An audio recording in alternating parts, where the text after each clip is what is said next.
35-40 ans après le retour du Jedi, ce qui fait que du coup, en gros, tout ce qui s'est passé, donc les trois films n'ont servi à rien finalement, puisque lorsqu'on revoit l'Empire dans celui-là, il est au top de sa forme, il est encore, c'est même plus l'Empire, hein, c'est un nouveau truc, mais c'est l'Empire, enfin c'est exactement pareil, t'as les Stormtroopers, t'as une étoile noire, les gens sont habillés en noir, t'as toujours même les insignes sont exactement pareils, alors que moi je pense que si jamais il y avait eu un nouveau truc qui s'était créé, ils auraient quand même essayé de s'affranchir du passé, mais bon, visiblement ils veulent refaire l'Empire. Mais bref, ça s'est fait 35-40 ans après, et si on pense que Finn a été capturé donc, pour faire le programme Stormtrooper, lui il a à peu près, on va dire 20-25 ans, donc le nouvel Empire a commencé déjà 10 ans après le truc. Donc après que le retour de Jedi ait déjà rasé tout ce qui était... enfin rasé, pas vraiment, mais a buté l'empereur et fait exploser une nouvelle étoile noire et tout ça, donc avec tous les leaders ou quoi que ce soit, techniquement, il n'y aurait pas eu...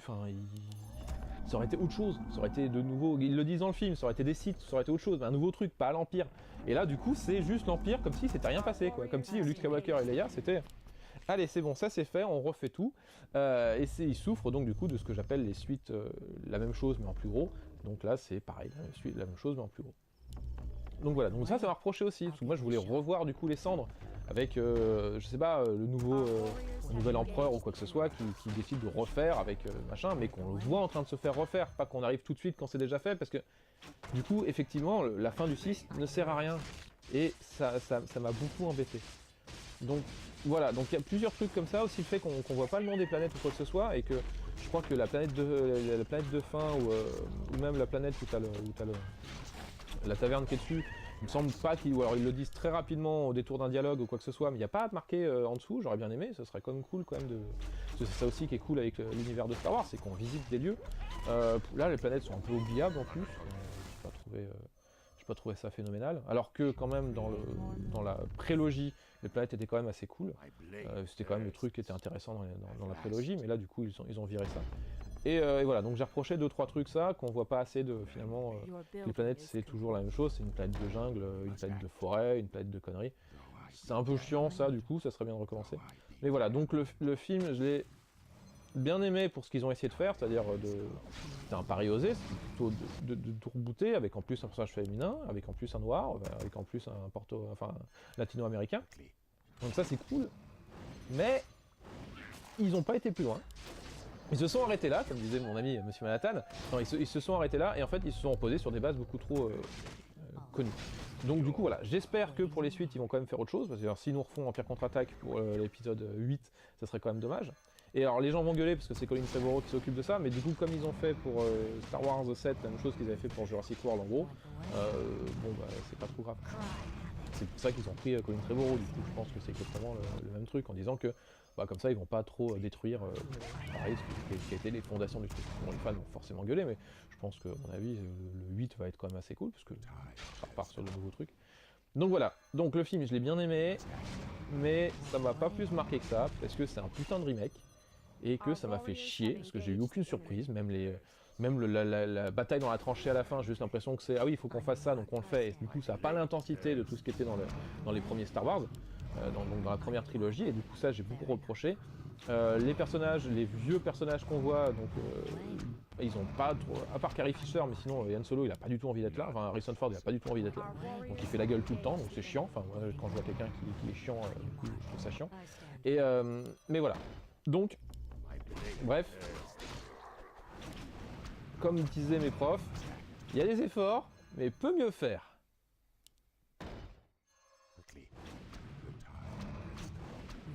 Our warriors have engaged the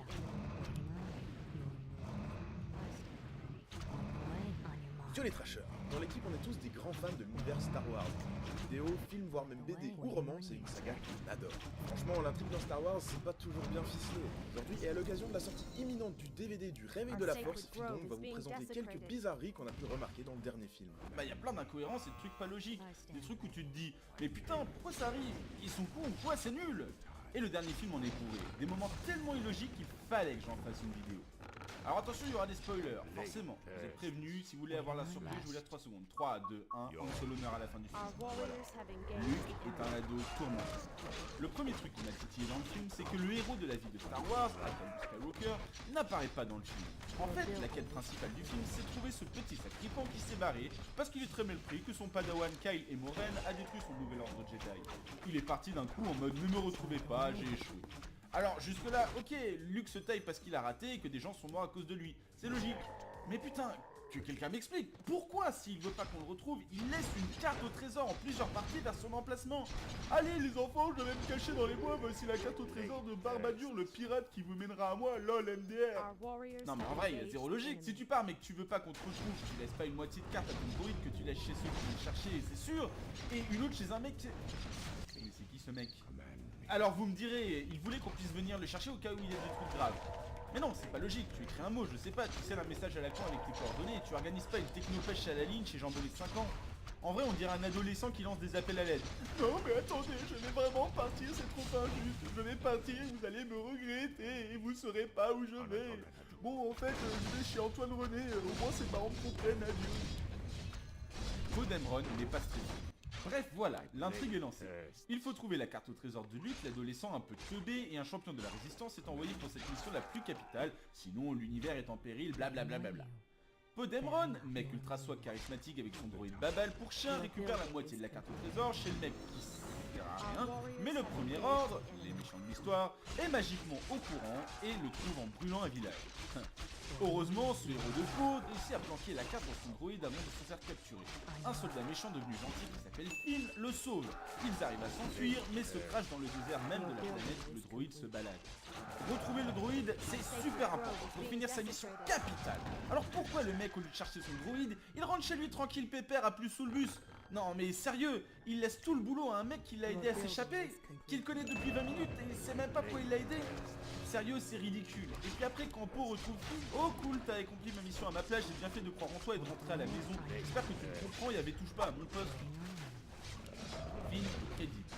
D'ailleurs, parlons-en de Finn, un Stormtrooper, les soldats méchants qui se rendent compte durant le massacre du village que finalement, tuer une centaine de personnes pour retrouver une demi-carte, c'est pas super moral, et pof, il devient gentil. Mis à part le fait que ce personnage est vraiment cool et apporte un vent de fraîcheur à Star Wars, il y a quand même un truc bizarre. Vous voyez là? Et là? Vous voyez où il est? Oui, il est dans le QG secret des rebelles. Vous trouvez ça normal, vous? Le mec a trahi son camp, on le connaît depuis moins de 2 jours, et on l'invite comme ça tranquille à participer aux réunions secrètes des rebelles. Sérieux, ils sont réels ces mecs? Je demande pas à ce qu'on l'interroge ou qu'on le torture, qu'on ferait sûrement dans le même cas aux États-Unis d'ailleurs. Mais je sais pas, on le met à l'écart, en tout cas on le laisse pas participer aux réunions stratégiques. Et le pire dans tout ça, c'est que c'est lui qui donne le plan pour vaincre les méchants, à savoir s'infiltrer dans la base et détruire le générateur du bouclier. Et les chefs des rebelles acceptent en 3 secondes. Mais réfléchissez bordel, ça se trouve c'est un assassin, un agent double, un espion, un mec qui donne des fausses infos, je sais pas moi. Et le pire du pire du pire, c'est qu'il fait partie des 3 mecs qui partent pour sauver la planète. Vas-y, ça m'énerve. Oh, et pour la blague, Finn a effectivement raconté de la merde vu qu'il savait pas du tout comment désactiver les boucliers de la base des méchants, mettant ainsi en danger des millions ou milliards de vies. J'aurais été Han Solo, je l'aurais défoncé. Han Solo est chanceux. Le truc qui nous a fait tout ce qu'il fait dans ce Star Wars, c'est le retour d'Han Solo et de Chewbacca qui apparaissent en captant le vaisseau de Rey, l'héroïne, on parlera plus tard, et Finn. Perso, je suis fan des 2 contrebandiers, donc j'étais hyper content. Mais je suis le seul à pas avoir pigé comment Han Solo trouve son propre vaisseau. Genre il l'avait perdu et paf, il tombe dessus et dedans il y a 2 mecs qui cherchent son poteau du Skywalker. Juste pour info, dans une galaxie moyenne, il y a 200 milliards d'étoiles. Chacune d'entre elles ont environ 5-6 planètes, donc disons 1000 milliards de planètes. Je vous épargne les calculs, mais rien que la probabilité de se trouver sur la bonne planète serait d'environ 0,000000000000001%. Alors imaginez de trouver un vaisseau de la taille d'un bateau dans l'immensité de l'espace. Pour rappel, la probabilité de gagner un million est de 0,00047%.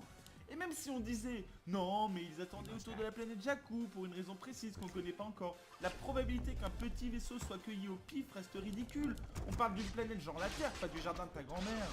Han Solo est vraiment très chanceux, ou alors c'est une sacrée coïncidence scénaristique. Si vous voyez ce que je veux dire. Le premier ordre est riche. Vous l'aurez compris, le remplaçant de l'ex-Empire Galactique qui a été détruit 30 ans auparavant s'appelle le Premier Ordre. Dans les faits, c'est les mêmes genres de galactico-nazis qui commandent une armée de soldats pantins dans des gros vaisseaux et qui veulent détruire les gentils, sauf que les rôles sont inversés vu que les ex-rebelles ont repris en main la galaxie. Tout semble logique, sauf que non.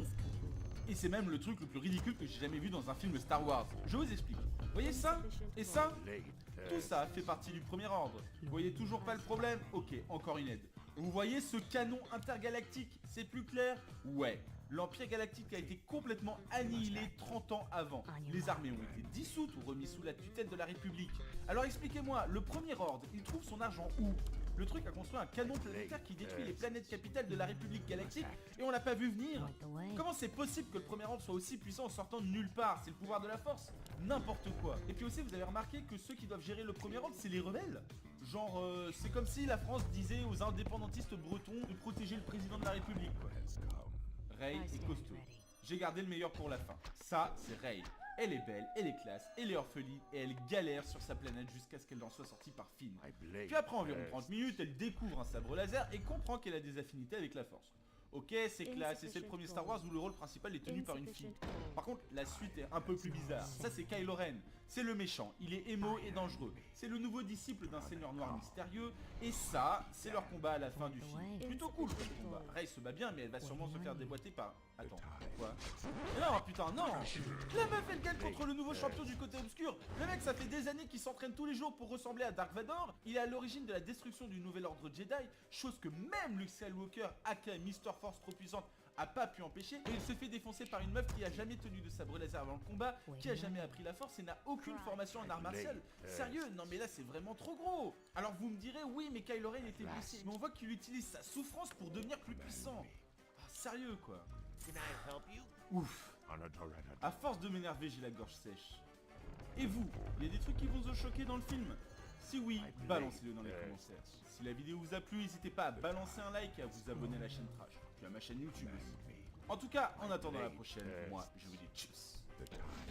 Your building is complete.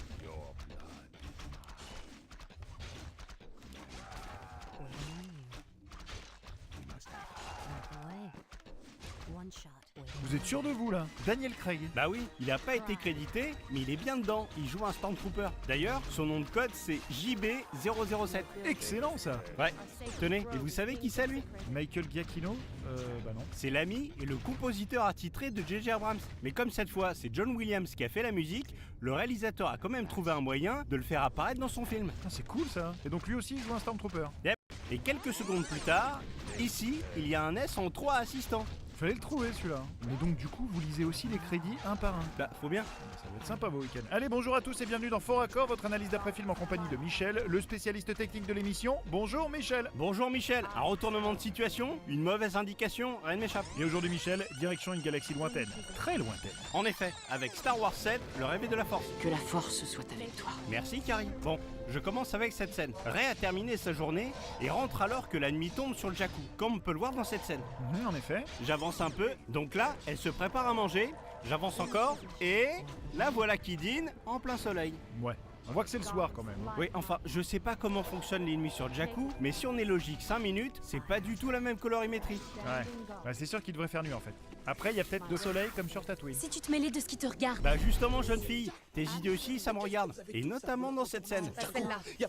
L'autre. Non. Celle que je montre du doigt. Non. Non. Non plus, il faut colmater ça, sinon le réservoir du propulseur va fuir et on sera empoisonné par les gaz. Pourquoi il s'énerve comme ça l'autre là? Faut se détendre hein. Ouais, surtout que le pauvre garçon était pas prêt de trouver ce qu'elle voulait avec ses indications merdiques. Genre en bobine. Mais qu'est-ce que vous avez tous à vouloir retourner sur Pas Jakku? celle-là. Ici, elle vient de lui dire, pas celle-là. Elle lui indique un nouvel objet de la main droite. Ouais, déjà si elle lui montre 10 endroits différents, il risque pas de trouver le bonhomme hein. Ouais, et regardez la suite. Elle montre toujours de sa main droite. Celle que je montre du doigt. Mais quel doigt? Parce que là, ma grande, tu montes maintenant de ta main gauche. Oh là là, c'est laborieux son explication. C'est